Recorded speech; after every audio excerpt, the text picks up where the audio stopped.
Onam qilib bergan ovqatlarni sog'indimda. To'g'risini aytsam, to'g'ri mana bunda go'sht bor, hammasi joy-joyida. Lekin ona mehri bilan qilingan ovqat baribir boshqacha. Esimda, haligacha esimda. Shu shaharga kelmasidan oldin ham shunaqa qilib berardi, osh qilib berardi. Qatiqlardan, pomidor bankalardan o'zimizda yopiladi-da pomidor bankalar.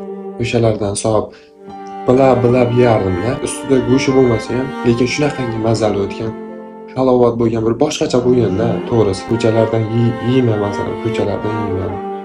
Xuddi onam qilib bergan ovqatlardan yeyman, lekin boshqacha. Ikkalasi ikki xil, umuman ikki xil. To'g'risi sog'indim, o'sha kunlarni sog'indim.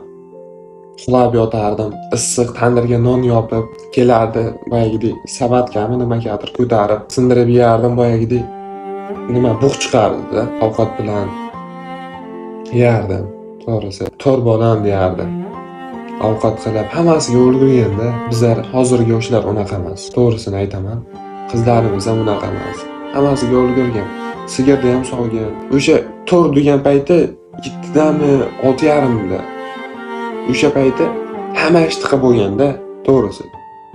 Hamma ishni qilib, ovqat ham tayyorlashga ulgurganda, to'g'risi o'sha kunlarni sog'indim. Hammasi joy-joyida, lekin baribir ona qilib bergan ovqat baribir boshqacha bo'ladi. To'g'risi qilib bergan oshlarni, ovqatlarni sog'indim. Baribir musofirmizda. Hozir o'qiyman, ishlayman. Har kuni borib kelishga vaqt bo'lmaydi. Borib keldim ham tug'ilgan kunlariga. Bu yoqda ish boshqasi, sharoit qilish kerak. Uydagi sharoitni o'ylasam, to'g'risi. Nasib bo'lsa, ayam aytadi, duo qilaman seni deb. Kecha ham bir og'ir bo'lib qoldim deb nima qilgandim? Istar qatordim deyapti-da.